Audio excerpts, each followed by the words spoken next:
नमस्कार। जय श्री कृष्णा। राधे राधे। आज हम सुनेंगे रवि प्रदोष व्रत कथा। आप देख रहे हैं प्राचीन दिव्य ज्ञान। आप सभी का एक बार फिर से स्वागत है। दोस्तों, हर माह की त्रयोदशी के दिन प्रदोष व्रत किया जाता है। ये व्रत भगवान शिव को समर्पित है। ऐसी मान्यता है कि इस व्रत को करने से व्यक्ति के सारे दुख दूर हो जाते हैं और समस्त मनोकामनाओं की पूर्ति होती है। इतना ही नहीं, इस व्रत को करने वाले व्यक्ति को मोक्ष की प्राप्ति भी होती है। एक महीने में 2 प्रदोष व्रत पड़ते हैं, एक कृष्ण पक्ष में और दूसरा शुक्ल पक्ष में।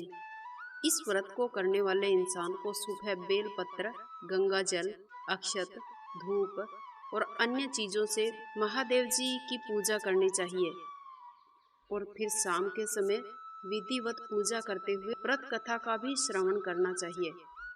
अब हम सुनेंगे रवि प्रदोष व्रत कथा।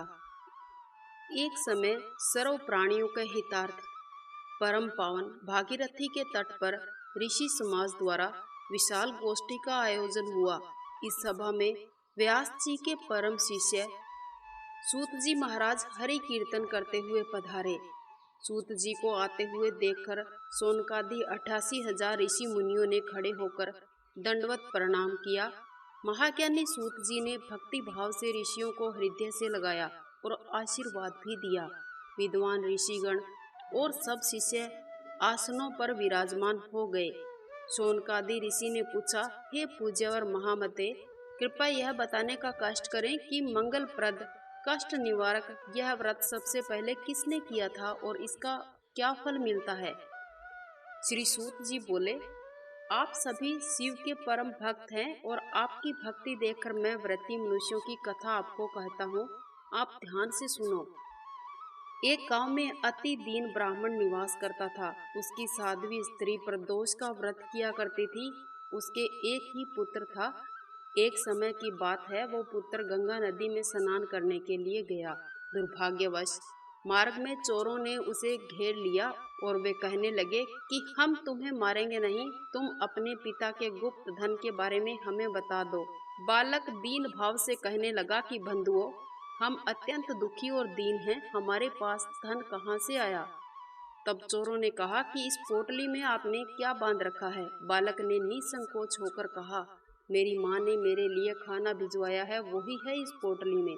ये सुनकर चोरों ने अपने साथियों से कहा कि हे साथियों, ये बहुत ही दीन दुखी मनुष्य है, अतः हम किसी और को लूटेंगे। इतना कहकर चोरों ने उस बालक को जाने दिया।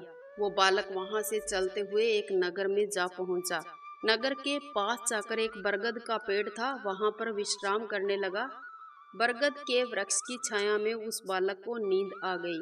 उसी समय नगर के सिपाही चोरों को खोजते हुए बरगद के पेड़ के पास पहुंचे और बालक को चोर समझकर बंदी बनाकर राजा के पास ले गए।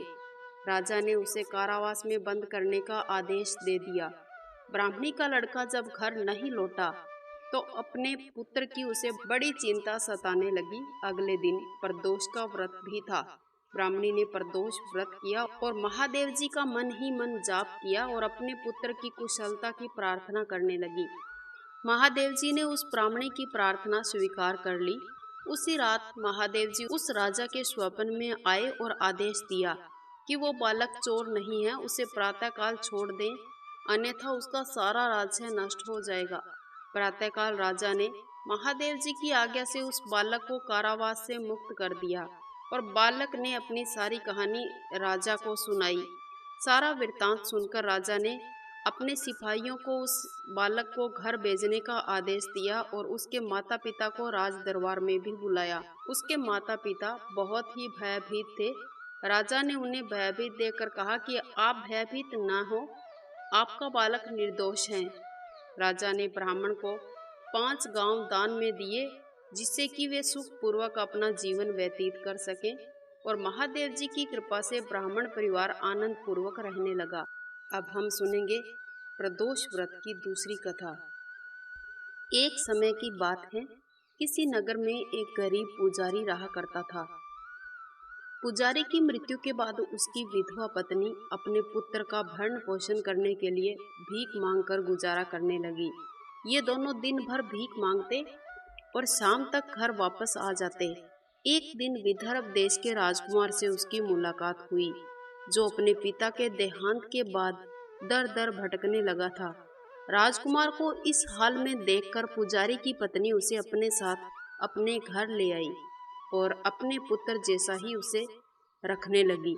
एक दिन दोनों पुत्रों के साथ पुजारी की पत्नी सांडिल्य ऋषि के आश्रम में गई। वहां ऋषि मुनियों ने शिव जी के पावन प्रदोष व्रत की कथा और विधि सुनाई। वापस घर आकर वो बुढ़िया प्रदोष का व्रत करने लगी। एक दिन दोनों बालक वन में घूमने गए। उनमें से बुढ़िया का पुत्र तो घर लौट आया, लेकिन राजकुमार वन में ही ठहर गया। वो राजकुमार गंधर्व की कन्याओं को क्रीड़ा करते हुए देख उनसे बात करने लगा। उस कन्या का नाम अंशुमति था। इस तरह राजकुमार उस दिन देरी से घर वापस लौटा। अगले दिन राजकुमार फिर उसी जगह जा पहुंचा। इस बार अंशुमति वहां पर अपने माता पिता से बात कर रही थी। अंशुमति के माता पिता ने राजकुमार को देखते ही पहचान लिया और कहा कि आप तो विदर्भ नगर के राजकुमार हैं। अंशुमति के माता पिता को राजकुमार बेहद पसंद आया और उसके साथ अपनी पुत्री का विवाह करने की इच्छा जताई। इस पर राजकुमार ने भी हाँ कर दी। इस तरह से दोनों का विवाह संपन्न हुआ। बाद में गंधर्व की विशाल सेना के साथ मिलकर राजकुमार ने विदर्भ पर हमला कर दिया और घमासान युद्ध के बाद विजय प्राप्त की। फिर अपनी पत्नी के साथ खुशी खुशी से राज्य करने लगा। राजकुमार पुजारी की पत्नी और पुत्र को भी आदर के साथ अपने महल में ले गया और सभी एक साथ रहने लगे। पुजारी की विधवा पत्नी और पुत्र की दुख दरिद्रता दूर हो गई और वे सब अपना जीवन बिताने लगे। अंशुमति एक दिन राजकुमार से इन सभी बातों के बारे में पूछ रही थी कि इसके पीछे की वजह क्या है। रहस्य जानने की इच्छा जाहिर की। तब राजकुमार ने अंशुमति को अपने जीवन की सारी सच्चाई बताई और प्रदोष व्रत का महत्व भी बताया। तभी से प्रदोष व्रत का महत्व और अधिक बढ़ गया। कई जगहों पर तो इसे पुरुष और स्त्री दोनों करते हैं। अतः जो भी मनुष्य रवि प्रदोष का व्रत करता है और व्रत कथा का श्रवण करता है, तो वह सुखपूर्वक और निरोगी होकर अपना सारा जीवन व्यतीत करता है। ये थी प्रदोष व्रत की कथा। आज का हमारा वीडियो यहीं तक। मुझे उम्मीद है कि आपको ये कहानी अवश्य ही पसंद आई होगी। अगर अच्छी लगी है तो जाते जाते इसे लाइक कीजिएगा, शेयर कीजिएगा। इसके साथ साथ हमारे चैनल को आपने सब्सक्राइब नहीं किया है तो सब्सक्राइब करके बेल आइकन अवश्य प्रेस कर देना, ताकि आने वाले हर एक वीडियो का नोटिफिकेशन आपको सबसे पहले मिल सके। मिलते हैं नेक्स्ट वीडियो में। वंदे मातरम। जय श्री कृष्ण।